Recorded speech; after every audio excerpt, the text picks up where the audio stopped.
Selamat berjumpa kembali dengan kami, channel Film Legenda Nusantara. Dalam channel ini, kami akan menyajikan cerita-cerita legenda, cerita-cerita sejarah Nusantara, kejayaan Nusantara. Semoga kita semua akan menyadari bahwa negara kita, Nusantara, adalah negara yang sangat luar biasa. Salam NKRI. Kemelut Blambangan bagian 51. Nah, sekali lagi kujelaskan seperti yang sudah kita rencanakan.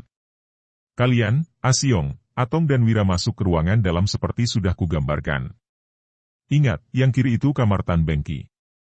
Asyong sendiri cukup kuat untuk membunuhnya. Dan kamar yang kanan itu kamar Nona Tan Sui Hong.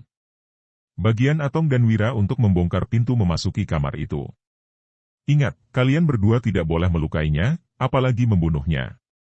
Gadis itu adalah calon istriku. Asyong, Atong dan Wira mengangguk.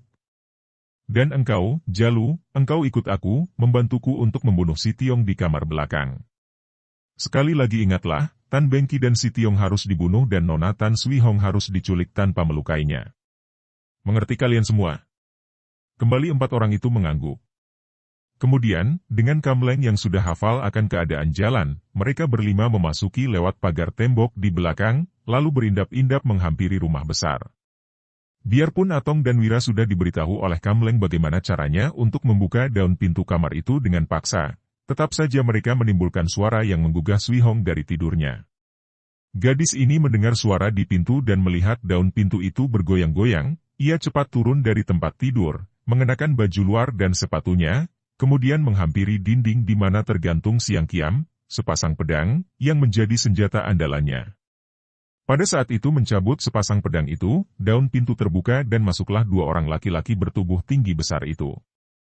Karena lampu penerangan dalam kamar itu hanya redup, Sui Hong tidak dapat melihat wajah mereka dengan jelas. "Siapa kalian?"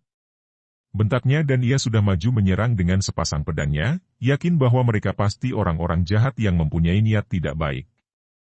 Atong dan Wira terkejut sekali, akan tetapi karena mereka sudah diberitahu Kamleng bahwa gadis itu bukan orang lemah, maka mereka cepat melompat keluar kamar sambil mencabut pedang dan Wira mencabut sebatang golok. Ruangan di luar kamar itu mendapat penerangan yang lebih besar sehingga Sui Hong yang mengejar keluar dapat melihat wajah mereka. Akan tetapi ia tidak mengenal mereka dan tanpa banyak cakap lagi ia lalu menyerang mereka dengan sepasang pedangnya. 2 orang yang sudah dipesan agar tidak melukai gadis itu, melainkan menangkap dan menculiknya, menggerakkan senjata menangkis. Terang! Cering! Sui Hong merasa betapa kedua tangannya tergetar, menandakan bahwa 2 orang lawannya ini bukan orang-orang lemah. Akan tetapi ia tidak merasa gentar dan sambil membentak nyaring ia menyerang bertubi-tubi.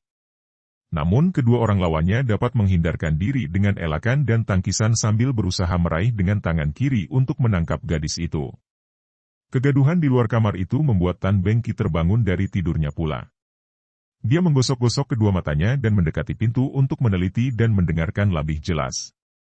Ketika mendengar beradunya senjata tajam dan bentakan-bentakan suara putrinya, Tan Bengki cepat menyambar sebatang tombak yang berada di sudut kamarnya. Dia lalu membuka daun pintu. Pada saat itu, sebatang pedang menyambar ketika dia melangkah keluar.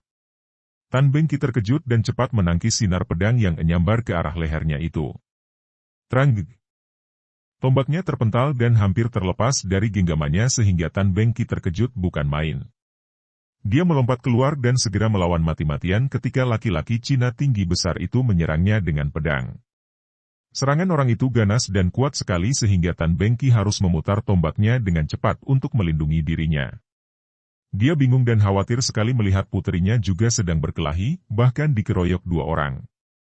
Pada saat ayah dan anak ini terdesak dan Tan Bengki sudah menderita luka-luka di lengan dan pahanya, tiba-tiba berkelebat 2 sosok bayangan yang bukan lain adalah Bagus Sajiwo dan Joko Darmono.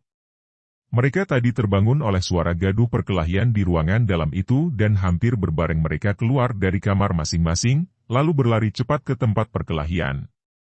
Selagi mereka hendak membantu ayah dan anak itu, tiba-tiba terdengar teriakan-teriakan mengaduh dari arah belakang. Joko Darmono sepintas pandangan saja sudah dapat mengukur tingkat kepandaian 3 orang yang menyerang Tan Bengki dan Tan Sui Hong itu. Kemelut Belambangan karya Hoping Hu di http://ceritasilat-novel.blogspot.com by Saiful Bahri Situbondo. Bagus, cepat engkau lihat di belakang. Siapa tahu bantuanmu dibutuhkan si Tiong di sana. Biar yang di sini kubereskan. Bagus Sajiwo juga merasa yakin bahwa sahabatnya itu akan mampu menundukkan 3 orang penjahat itu, maka dia lalu melompat dan lari ke arah bangunan belakang di mana si Tiong tinggal bersama beberapa orang karyawan lain. Ketika tiba di belakang, Bagus Sajiwo melihat si Tiong sedang berkelahi melawan seorang pemuda Cina yang bertubuh tinggi tegap. Si Tiong bersenjatakan sebatang toya yang merupakan senjata andalannya dan lawannya menggunakan sebatang pedang. Mereka bertanding dengan seru dan mati-matian. Akan tetapi sekali pandang saja Bagus Sajiwo maklum bahwa lawan si Tiong masih kalah kuat. Pemuda itu mulai mundur-mundur dan lebih banyak menangkis daripada menyerang. Tak jauh dari situ, Bagus Sajiwo melihat seorang laki-laki lain mengamuk dengan goloknya. Dia bukan Cina dan agaknya goloknya telah merobohkan 3 orang, sedangkan yang seorang lagi masih melawan mati-matian, menggunakan sebuah parang, akan tetapi orang ini pun sudah menderita luka-luka di badannya. Melihat ini, Bagus Sajiwo cepat melompat dan menyambar ke arah orang yang mengamuk dengan goloknya itu. Wutut! Plak! Aduh! Orang bermuka hitam tinggi besar yang bukan lain adalah Jalu teman Kamleng itu terjengkang jatuh dan lawannya yang sudah luka-luka cepat menubruk dan membacokkan parangnya ke arah leher penjahat itu. Cerak! Darah muncrat dan Jalu tewas seketika. Akan tetapi karyawan yang sudah menderita luka-luka parah itu pun terguling roboh. Perkelahian antara si Tiong dan Kamleng terjadi dengan seru. Ilmu silat mereka satu aliran. Keduanya menguasai ilmu silat aliran Xiaolim.